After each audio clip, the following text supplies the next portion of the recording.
Hello guys, welcome back to our YouTube channel VSS sports Telugu. Friends, ఈరోజు అయితే మనం నిన్న జరిగిన Telugu Titans versus Gujarat Giants match గురించి అయితే ఇన్ డీటెయిల్ గా అయితే మాట్లాడుకుందాం.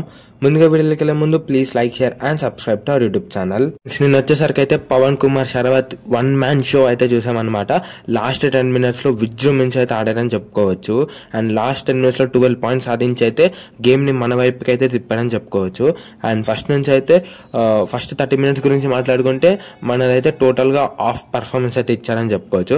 ఎస్పెషల్లీ డిఫెన్స్ అయితే నిన్న చాలా టాక్టికల్ ఎర్రర్స్ అయితే చేశారు. అండ్ ఒకరికొకరు కోఆర్డినేషన్ లేదు. అండ్ ఒకరికి ట్యాకిల్ చేస్తే ఇంకొకరు ఫాస్ట్ గా రెస్పాన్స్ అండ్ సపోర్ట్స్ కూడా లేవు. నిన్నైతే డిఫెన్స్ అయితే చాలా ఘోరంగా అయితే ఫెయిల్ అయ్యాము. బట్ అంతకున్నా విజయ్ మాలిక్ అండ్ పవన్ కుమార్ శరావత్, ఆశీష్ నర్వాల్ కొంచెం అప్ అండ్ డౌన్స్ తోటి అయితే రానిచ్చారు. బట్ వాళ్ళని కూడా చాలా మంచిగా అయితే ట్యాకిల్ చేశారు గుజరాత్ జైంట్స్. ఎస్పెషల్లీ వాళ్ళ రైడర్స్ అయిన గుమాన్ సింగ్ కూడా ప్రామిసింగ్ అయితే చూపించాడు. ఇనిషియల్ ఫస్ట్ హాఫ్ లో ఆల్అౌట్ అయితే తీసుకున్నారు, లీడ్ లోకి అయితే వెళ్లారు.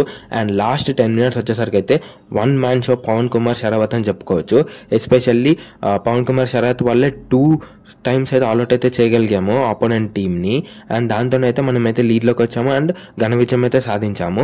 సో దీంతో అయితే మనకి ఇంకా ప్లే ఆఫ్ ఛాన్సెస్ అయితే అలైవ్ ఉన్నాయి. ఇంకా 2 matches ఉన్నాయి. అండ్ 2లో 2 గెలిస్తే ఇంకా సెట్ అయితే ప్లే ఆఫ్స్ కి అయితే ఛాన్సెస్ ఉంటుంది.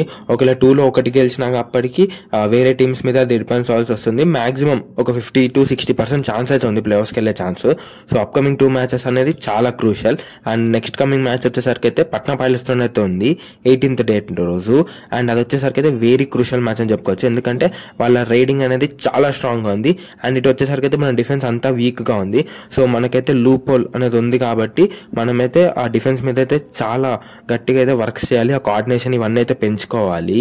నెక్స్ట్ మ్యాచ్ మనమైతే గెలిస్తే ఇంకా సరిపోతుంది. దాని తర్వాత పునేరి పల్టన్స్ ఉంది. పునేరి పల్టన్స్ అంత స్ట్రాంగ్ అయితే లేదు. సో నెక్స్ట్ మ్యాచ్ అనేది ఒక్కటి క్రూషియల్ మ్యాచ్ అని చెప్పుకోవచ్చు.